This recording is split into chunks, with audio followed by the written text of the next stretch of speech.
When you're building in healthcare, you need to be able to empower how people work and how they heal seamlessly. Today, I'm able to interview the CEO of Texas Health Services Authority to explore how we can create systems that scale with human-centered workflow. We also discovered how Texas is able to use AI to prevent medical errors and rethink big data and interoperability. Plus, how we can earn trust across hospitals and homes. Now let's dive in.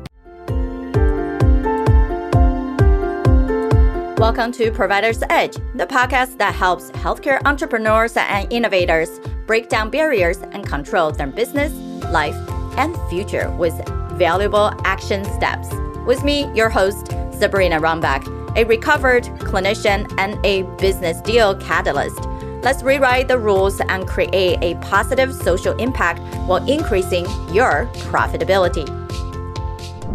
Hi, it's your host, Sabrina. We're at the Point Click Care Summit with Phil Beckett. He is from the Texas Health Services Authority and being in Houston, just like my hometown now. Well, I can say it's my hometown because I've been living there for almost 10 years. Well, and I've been there maybe 30 years, but it's not where I was originally, right? Yeah. And what brought us here is really the camaraderie of leveraging technology for interoperability. Tell us, what do you think is the reason? Why is it so difficult to share data, to have meaningful use of these data? Well, Sabrina, again, thanks for having me. I'm excited to be here at this summit. Great people and networking. It's so powerful, and the opportunity to talk. That's a long question. Is why, and I ask myself, and I'd love to go back a little bit in my own history, but naively, and I believe I'm still naive, 30 years ago, as I moved into this career of interoperability, I thought this is easy. Retail solved it, energy solved it. They're competitive. They share data. I can use my ATM card anywhere in the world and get cash out of my own account.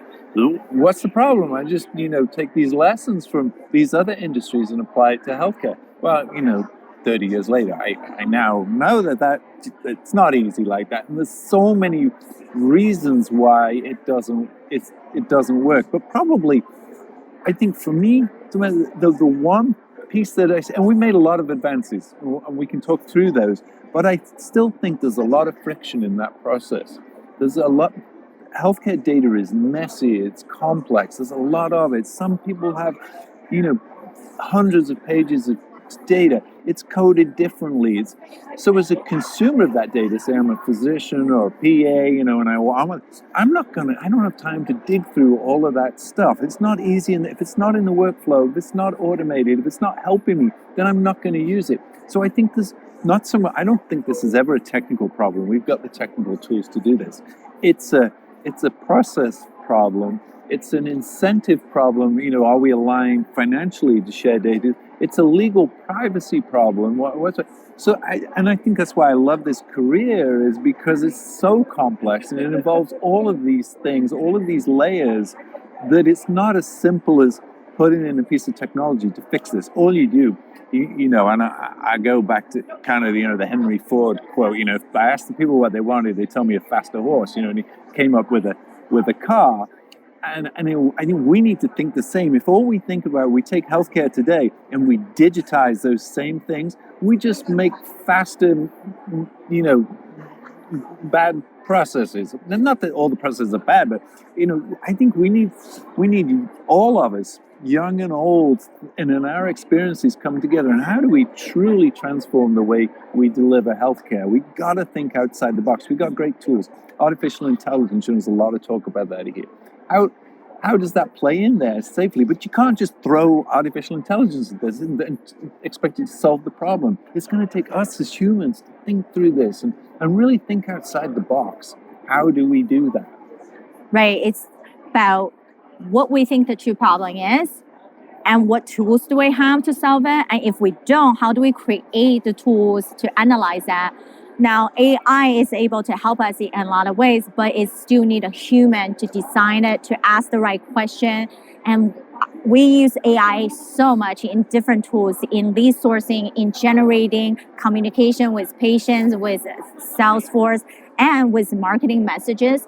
But if you don't train AI the right way, you didn't give the right information, then it starts fabricating things, right? So hallucinating, right. exactly. So as we're sharing data, you also mentioned, which is the fear of what people are going to do when they see all the data. Our families and caregivers actually become super confused, that they feel like, oh, what are all these lab results? What are these red things? Are they truly out of bound, right? Because the lab usually they flash red for a little bit of elevated or too low. So is that clinically critical? They wouldn't know that unless we have a proper way to educate them on.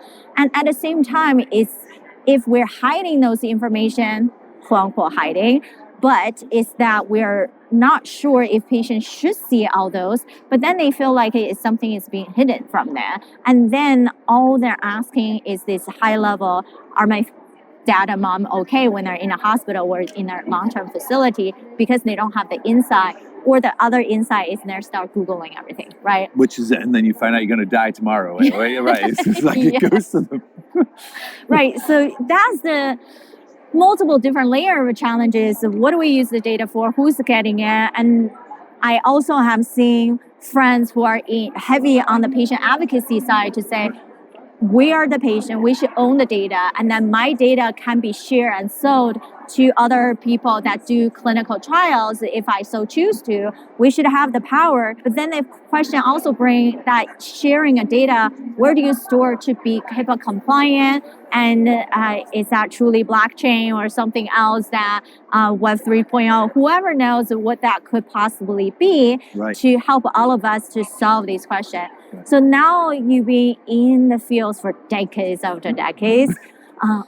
What brought you to the Texas space to really help the health services in Texas?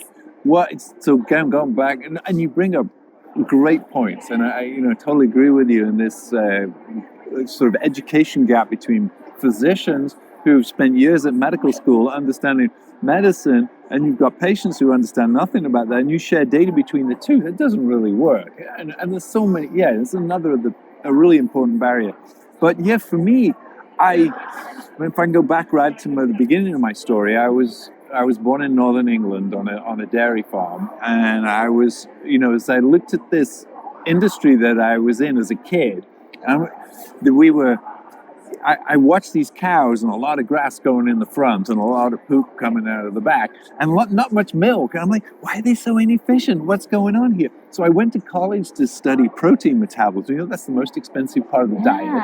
And it's also, anyway, I'm like, why are these creatures, why don't they convert all the protein they eat into milk or meat? Most of it comes out, and so I studied that for a long time, and then forward to the early 90s, and I came to Houston as a postdoc to the Children's Nutrition Research Center, and I was studying animal models first in protein metabolism, but then I moved to humans and to premature infants. And so in normal birth, when the fetus reaches term, it experiences stress of being squeezed in the uterus. Yeah. And that triggers cortisol, which triggers lung surfactants, so the infant can breathe the room air.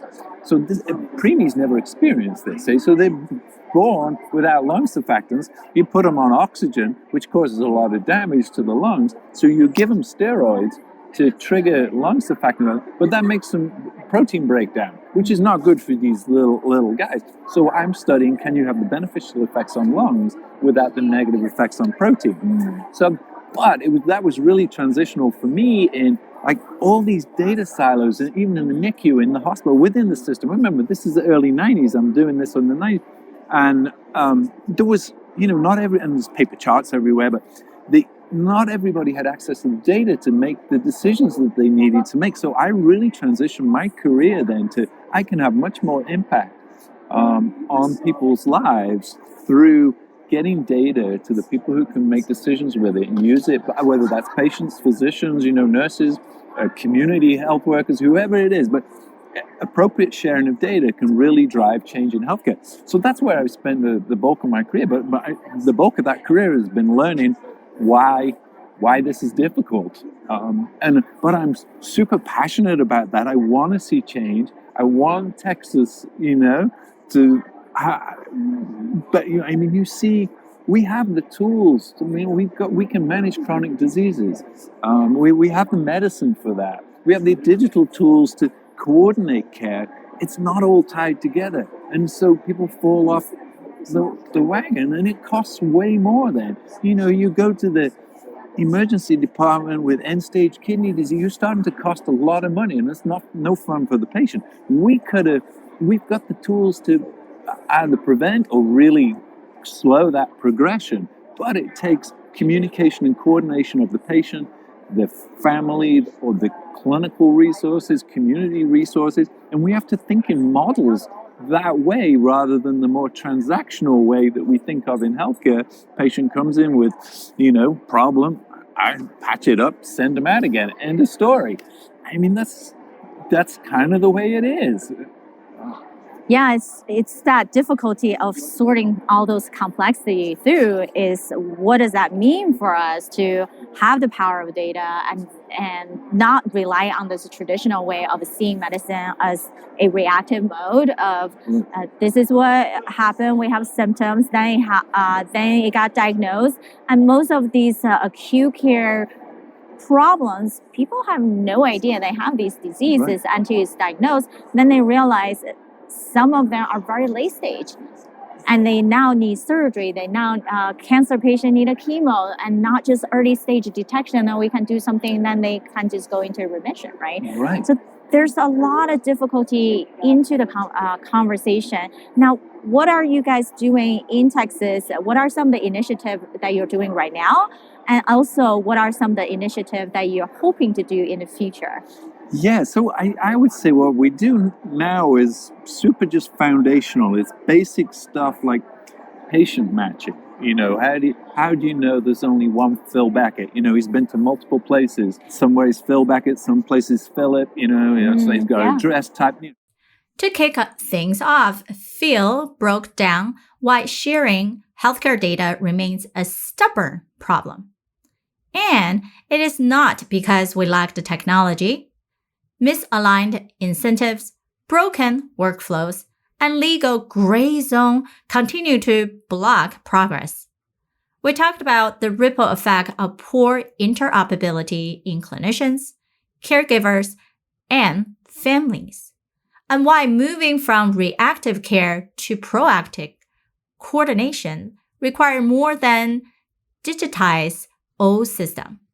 Phil's unusual journey from studying protein metabolism in cows to transforming health data in Texas gives him a rare perspective every founder should hear. So if you are a founder with a minimum viable product and user base and want to present in front of active investors and decision makers from healthcare systems, then apply to be a contestant on healthtechshowdown.com. Send us your short, under 200 words explanation of your solution and why you want to present in front of these amazing people who are already backing the niche like you. Because we care about matchmaking the right investment and solutions to the people that can deploy them. Each month, we focus on one major theme, such as women's health, mental health, digital care, remote monitoring, sleep medicine, age tech, caregiver space, diagnostic, and biotech.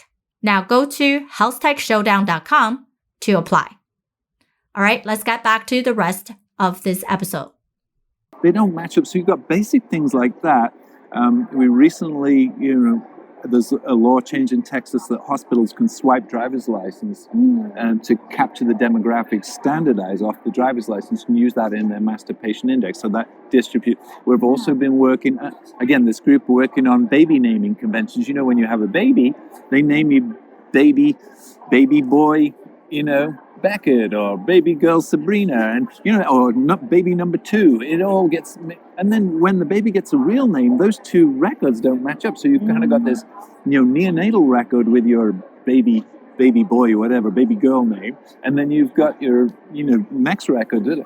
So stuff like that. We're also just working with our whole state and we've got multiple regional health information exchanges around Texas. Just how do we all work together to share data, and what are the financial models in that? In Texas, we don't get state funding to do these things. It's a model where we have to deliver value.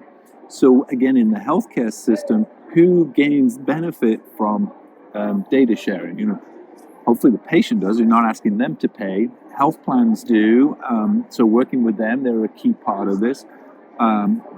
Others, especially in the fee-for-service world, not so much, value-based care is a real driver for that. So value-based care is a key component of driving those. But again, I think you have to be careful with value-based care. And I see this. You're aware of this stuff.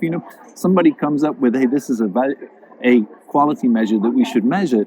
But the physician on the other end is like, that's not really helping me with quality of care, So trying to get alignment with the whole community around that. But so I think we're still at that stage in Texas. We've done a lot. We've got a lot of interoperability going on. I think the next purge is making sure that people use that data, that it's usability. So focusing a lot more, not on the mechanics so much of data exchange, but on data usability and how is it in my workflow so that I know this patient, as I order a CT scan, I know they had one a week ago and I can pull that up. So that's automated, it's driven, it makes sense to a clinician, the way that this works. So we're sort of in that stage. I think for me, and this is Phil Beckett talking, where I would like to see this go. One, I'm a big patient access to the records advocate too. I want that. But again, it has to be in a way that the patient can understand. And I also spend a lot of time thinking, don't have the answers, but how do you move things upstream so we're not being preachy to patients, to all of us, but helping us manage and coordinate our own care and think about long-term impacts of what I do around not just the clinical part of medicine, but all of those other things, of environment and of exercise and eating. And of course, we're all free to make our own decisions, but they should be data-driven decisions, I think, and so you're clear about what the potential impacts of this are. And I think another model that I'm trying to build, just in my head at the moment, but is more that economic model. If you're the healthcare industry, you kind of rely on people needing stuff done to drive your business model. If we drive the population to be healthy and healthier, then there's losers in the healthcare sphere financially. So I want to build economic models for communities. Again, maybe using AI and how you drive that. But remember SimCity, that game where you can kind of build a city. But imagine, you put in your own demographics for your community, whether that's a county, a city, a state, whatever, and then you can play it forward. Hey, I build more hospital beds, or I put in more community health workers. I vaccinate or don't vaccinate. You can play with these models and play it forward. And what does the economy, what does the health of my community look like in the future? And that work with city planning or community planning. Do I need more grocery stores here? Do I need more parks? Do I need more, orthopedic surgeons? What are the right answers? And how do I plan that based on data, historic data going forward?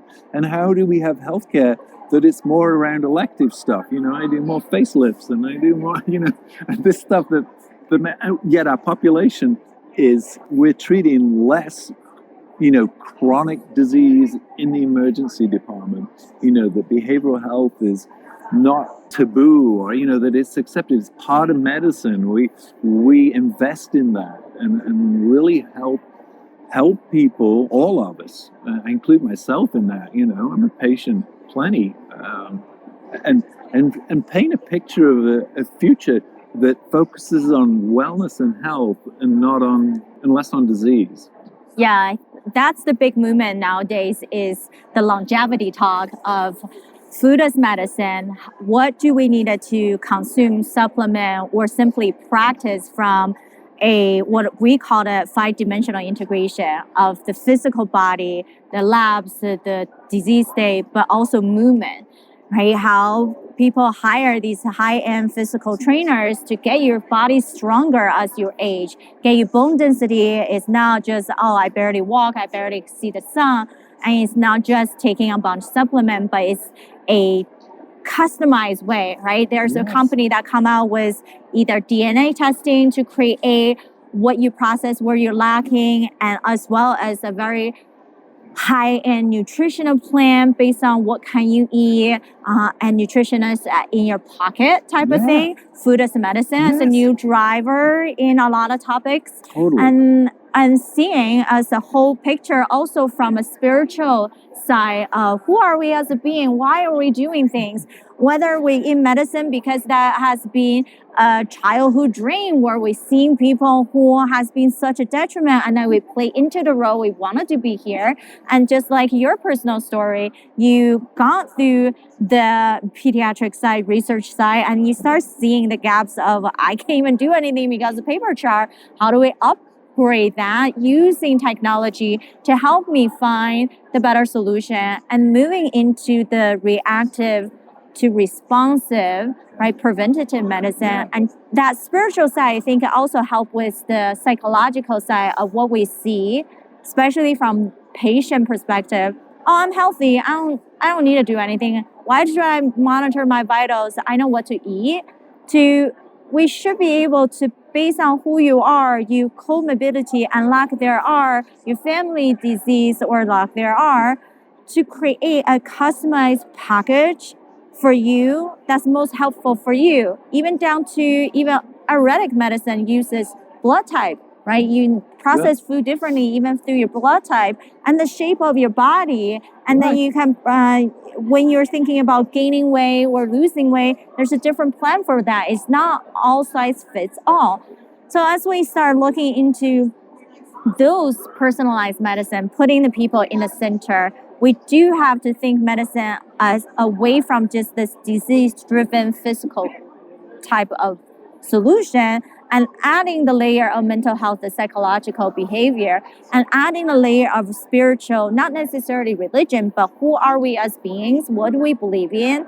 And that does affect, like Jehovah's Witness. When we do heart surgery, some people would take cell saver, means the blood that they lost, we can spin it and put it back to them. And some people are not even willing to do that, right? So we have to be okay with what they belief system and who they are as a being, adding to these physical, emotional, psychological layer to create that multidimensional of a person. And ultimately, my biggest drive in any of my work is also about resilience. How can we create sustainability that is selfishly actually feel good, life, fun, instead of, oh, we have to make sure we motivate others to do the work. Instead of, we have to hire and we have to be that way already ourselves. Then we can add health to ourselves, to the organization, and the space of not burning out is continue to have space to innovate. Right, and that's the complexity of what we play in. And so for Texas, is we're already doing these things, and we start looking into the community side. And for solution out there that wanted to really support the Texas medical community, patient community, I think he listened to what Phil mentioned earlier, right? How do we, number one initiative is bring in different profile and sync them. One solution you guys are using is swiping the driver's license. Yeah, that's just with basic matching of all my stuff from different places, and there's more. And that's one. There's plenty of other digital ways to do that as well. Correct. So, what other ways that you guys have shown, and that could be a great way to present. And then also from definitely from pediatric standpoint. Some people use their legal name, some don't, and some abbreviate. So that can create a lot of identity confusion when it comes to your medical decision making and where your record is stored. I even have one of my colleagues that his social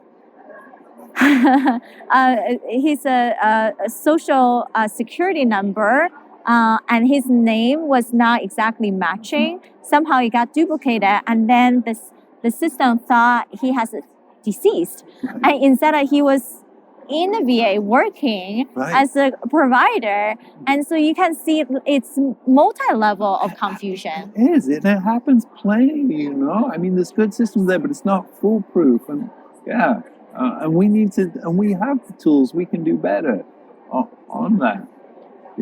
Yeah. So as people start bringing into solution, I think there's a thought process to say, what do we care about right now? Right. Let's go from there. If you have a solution that can solve this, great. Pitch it, propose it, give us a clear plan what that looks like. And then also understand yes, we know there's always a budget to things. If we're going to run a pilot with any community health center, then we need to make sure that those patients are ideal. They have the staff to do it, and then the city actually have a budget to wanting to do that. And so, what is these solutions are able to actually get the return in delivering what you promise in a very clear thought process way for the rest of us who believe in this as a change can become the champion. And I think, Sabrina, you bring up a great point there, is that money, it needs seed money to make this thing. But you said this before, sustainability is so key, or the resilience part of this. And it can't be a grant-funded part, okay, we do it during the grant, but then once that goes away, everybody goes back to the old ways. It seems cliched, but in my head, I go back to the Uber, Lyft model, and it was really disruptive to the way we use transport, and it was sustainable. From baby name mismatches to patient being marked as deceased due to record errors, Phil and I unpacked the frustrating and fixable gaps in healthcare data integrity. We talked about how Texas is building patient matching system and regional data exchanges without state funding, and why usability, not just interoperability, is the next frontier. Phil shared his vision of using AI to stimulate community health investments like SimCity for healthcare. And we both emphasized that real innovation must support the full person: physical, psychological, and spiritual. Personalized care and sustainability aren't just goals. They are the foundation for system-wide change. Now, I want to hear from you before we go to the rest of our episode. Wherever you're watching this or hearing from it, comment below. Tell us or post it on LinkedIn. I hang out there the most. Tag me, Sabrina, Runbeck. Now, let me ask you this. As a founder, where have you seen interoperability breaks down that slows down care, or perhaps slows a deal flow? We still do it. It really changed the way things happen in a kind of permanent, in a quasi-permanent way, in a resilient way. And I think, we also need to think about that. As you think about community, which I go back to my, SimCity model that I got in my head here, is eventually, if you're going to involve the community and you're going to have community health workers doing some of this work, you got to pay them and you got to invest in that. And the money needs to trickle that way.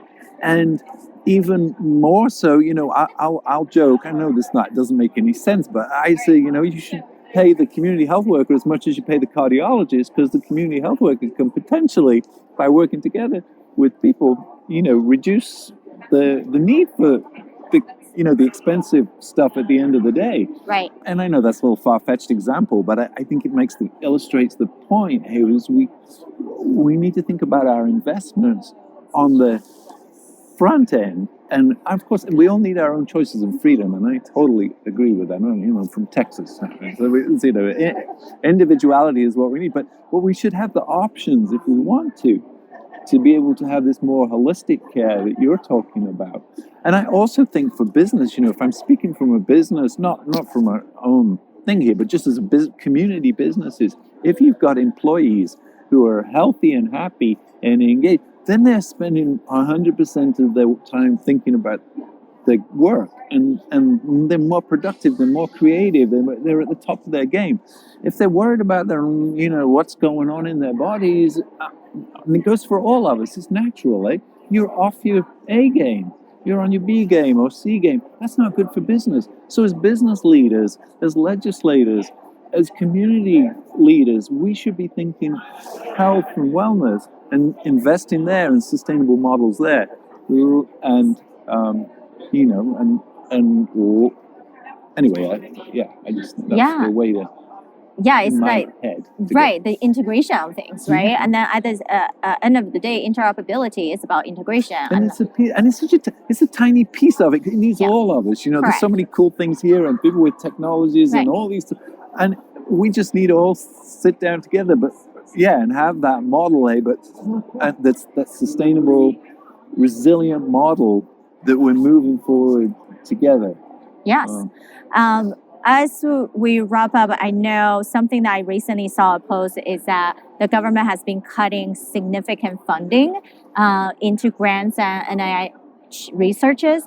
Have we seen that a lot in Texas, and how do you think it's going to impact us? Yeah, I mean, there is some. You're right. I see, and surely it is. And cuts in CMS as well are being talked about, and potentially in Medicaid. I think, and I've been talking about Medicaid spend as a unifying message. And in Texas, it's about a third of the state budget is on Medicaid, and I think everybody wants to reduce that. There's not disagreement there. How you reduce it, there's different questions on there, and I think you have to be careful. If you just take people off of Medicaid, they still get sick. They go to the ER, and it falls on the local taxpayer. So it really just shifts the budget. It doesn't matter. So I think, how do you make recipients of Medicaid cost less? And so that we're prepared for cuts in spending on Medicaid by really focusing on how do we spend as little as possible to keep that population as healthy as possible. I think one of the interesting numbers, when I look at the numbers in Texas, though, the Medicaid per capita spends about $6,500, I think, per year. The spend for the rest of us, or for all of us, is about $14,000.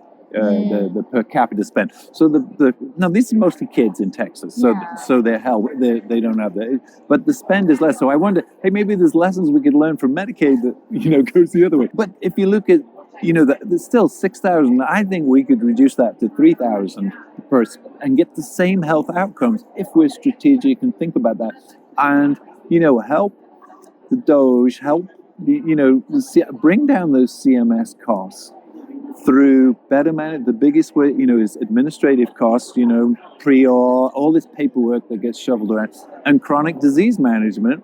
And, you take those two and really focus on what are the root causes of the problems in them, and how do we fix them? How do we, is that prenatal care? Where are those, where are the opportunities in cost without losing quality? And really drive those and work together as communities, drive down that cost. And I think we could really reduce the per capita spend. Yes.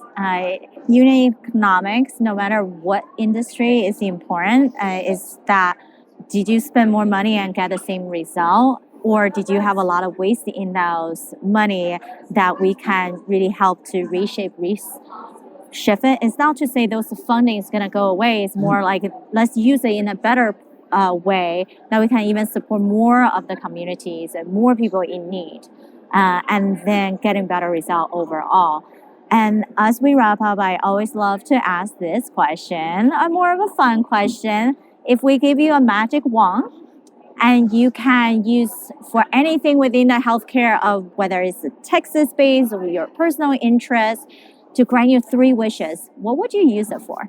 Well, and maybe so. I've talked about these a little bit already, and I've given away. But if I'm going to be selfish, first, I think the health information exchange infrastructure in Texas, because it is woefully underfunded. I would love to put more money in that so that they can help get over this hump. Get everybody connected, sharing data, and that be a sustainable, resilient model there. So that would be one.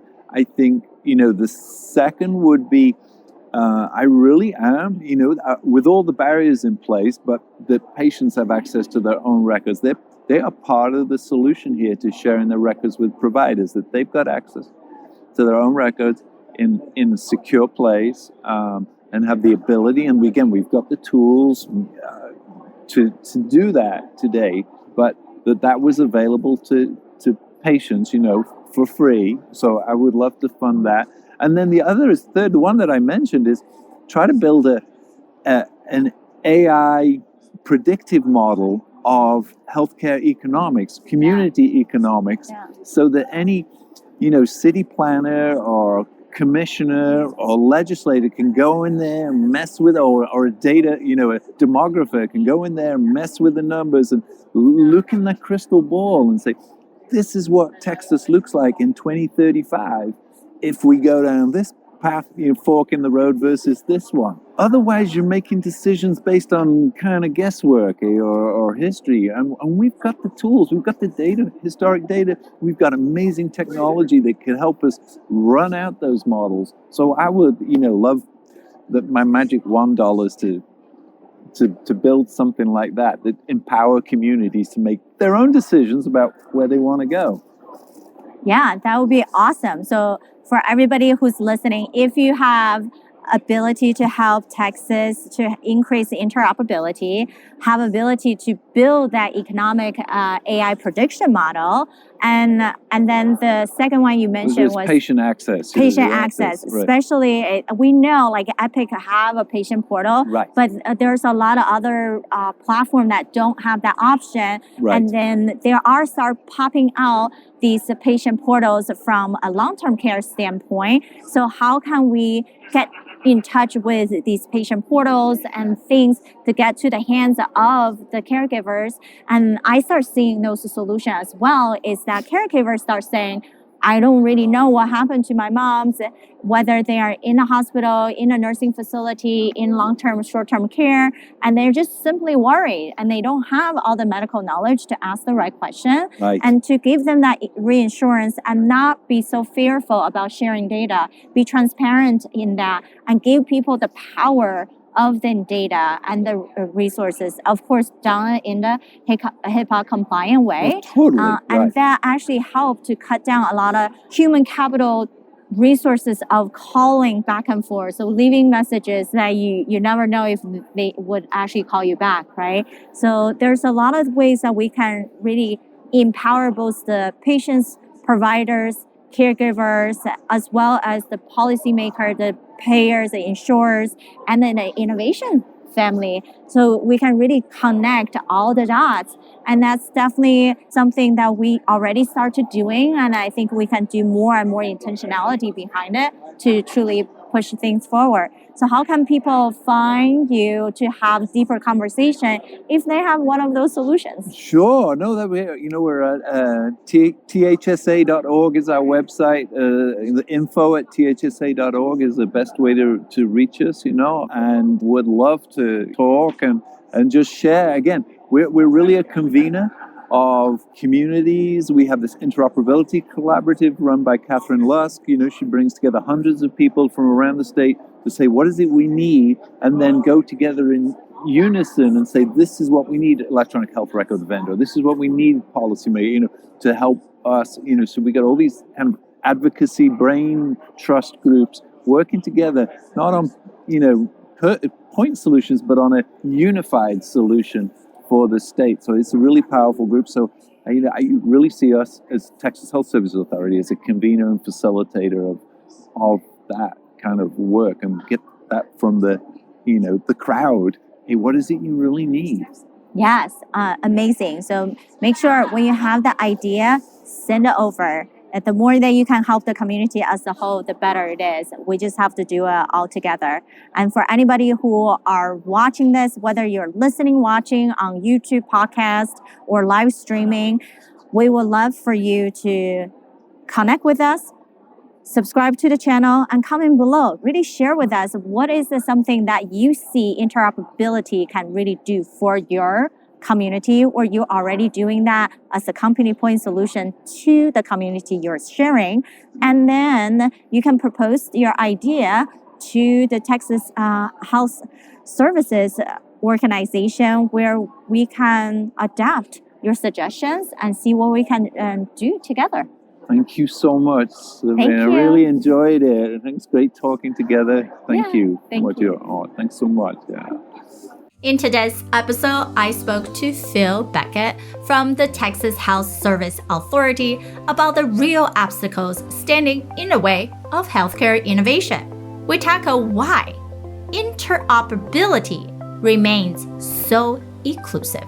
Not because we lack the tools, but because we haven't aligned the people, policies, and incentives. Phil also shared why reactive medicine is outdated and how a shift toward proactive, personalized, and even spiritually aware care model could finally move the needle. We closed with a tough truth. Tech won't scale unless it fits into real clinical workflow and survives past the pilot stage. Here are the major 6 points we discussed. Number 1, data interoperability isn't a tech problem, it's a human one. Despite decades of effort, interoperability in healthcare lags not because technical barriers, but because the misalignment incentive, privacy concerns, and messy process. Number 2, healthcare must shift from reactive to proactive care. Phil and I stress moving away from episodic, reactive treatment to continuous, coordinated care that includes physical, psychological, and spiritual dimensions. Number 3, patient empowerment is a critical missing link. Both of us emphasize giving patients and caregivers secure, understandable access to their data without overwhelming them with unfiltered lab results. Number 4, systematic waste costs more than preventative investment. Texas is experimenting with economic model like AI-powered community health simulations to relocate budgets toward preventative strategy instead of downstream care. Number 5, tech adoption only works if integrated into workflow. Data must be used and visible in clinical workflow. No more silos, duplicated CT scans, or baby name mismatches. Number 6, we need sustainable, not just founder solutions. Grant-funded pilots are not enough. True change requires resilience, scalability, and a shift in business models, like training community health workers as center, not peripheral. So share with us. Tag me, Sabrina Runbeck, when you're posting or commenting below. As a founder, where have you seen interoperability breaks down that slows down care or deal flow? Thank you for tuning in to Provider's Edge podcast. We hope you enjoy our latest episode and found the insights and tips helpful.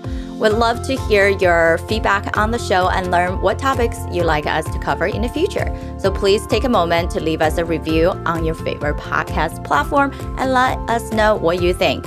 Your feedback is essential to help us improve the show and provide you with the content you need to take your healthcare business to the next level. Thank you for your support, and we look forward to hearing from you soon.